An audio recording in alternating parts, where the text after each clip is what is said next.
Dark Knight Films reviews and another Hammer Productions night. Tonight, I will be reviewing I, Monster, released in 1971.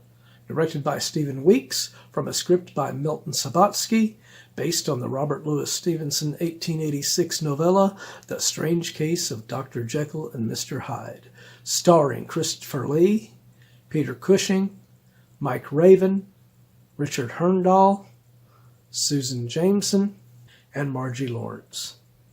Now, this is an Amicus film and not an actual Hammer Productions film, but it is, like most Amicus films, it is very much in line with Hammer, especially having Christopher Lee and Peter Cushing starring in this thing.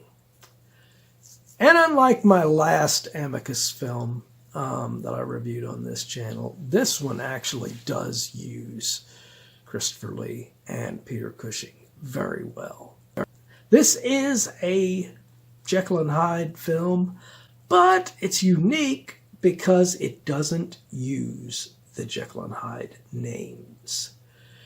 Christopher Lee's character is named Dr. Charles Marlowe, and his alter ego is Edward Blake.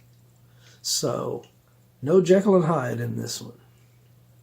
But ironically, all of the other characters in here are pretty much the same name that they were in the Robert Louis Stevenson story. So I don't understand why the change in the name of the main character. Milton Subotsky, who is a producer with Amicus Films, and he's a founder. He created this company. He writes a damn good script. This is a pretty good adaptation of The Strange Case of Dr. Jekyll and Mr. Hyde. And it is very well directed by Stephen Weeks. And that's ironic because he was a first-time director on this film. Now, I don't know much about Stephen Weeks, so I don't know what he went on to do directing-wise after this film, or what he had done prior to this, whether he was a writer, whether he was a assistant director, whatever. All I know is he made one hell of a debut as a director with this film. This is a very good adaptation, as I said, of Jekyll and Hyde. Christopher Lee is excellent as the Doctor in this, as is Peter Cushing as the good guy character. And there's nothing more pleasing than the finale of this film, when you get, much as we've seen in many a Hammer films, you get a big climactic final showdown between Christopher Lee and Peter Cushing once again. And it is excellent. There's a great fight at the end of this film. But Christopher Lee is very good at portraying Dr. Marlowe as a very likable character, so that whenever he injects himself, yes, it is the injection instead of drinking a potion.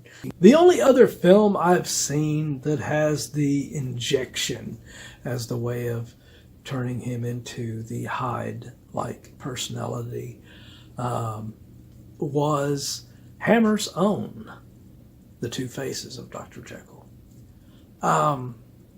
But one qualm I do have about this one is that they have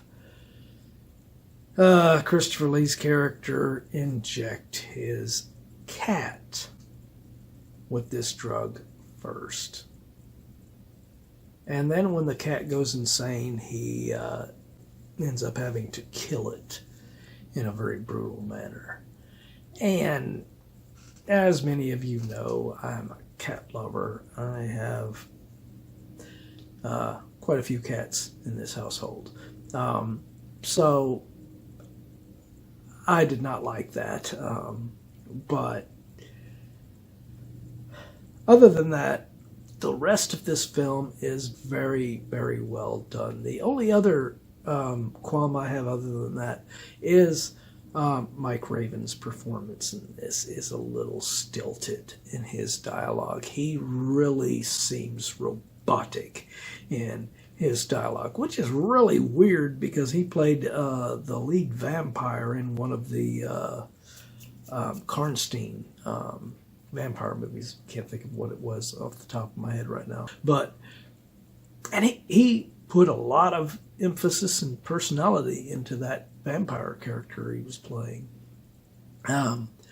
But in this, he is just like really, really bland. And I almost feel like he might have been dubbed by another actor in here for whatever reason.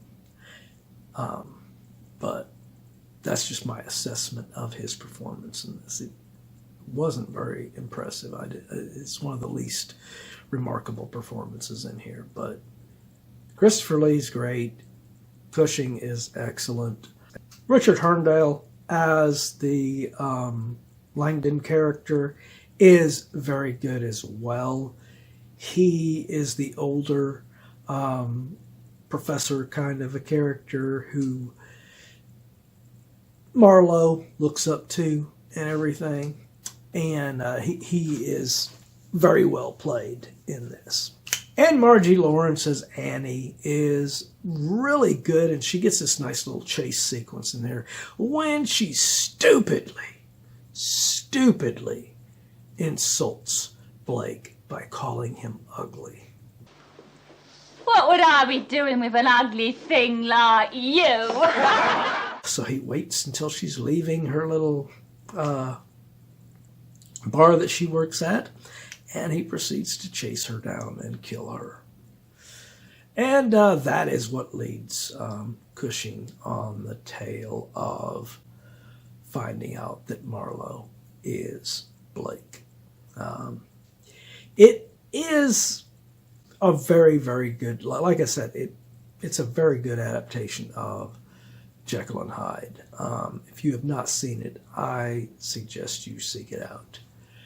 But my final review of I, Monster, I am going to give this film a 9.2 out of 10. It is a very well made, well done film from Amicus Films. Very good film. Like I said, if you have not seen it, check it out. I think if you like Hammer and you like a lot of these films, you won't be disappointed with this one. But have you seen this film? And what do you think? Do you agree with my review? Do you disagree? Let me know in those comments down below. And as usual, if you enjoyed this video, do not forget to like, share, and subscribe. And don't forget to click that bell icon so you can be notified about future videos just like this one. And while you're by the subscribe button, click that join button and become a Dark Knight fan. As a Dark Knight Fan Plus member, you have access to an area on the channel right now where you can pick a movie, TV series, or ranking video of your choosing. And when that video goes live, it will go up for all Plus members to view. So if you want to get interactive and help us out to get more reviews on this channel, become a Plus member. Well, that's it for another Hammer Productions night. If you missed last week's Hammer Productions night, check out the link up here to get caught up on that one. Or if you missed any of the other Hammer Productions night, be sure and check out the playlist right here to get caught up on any of them that you have missed.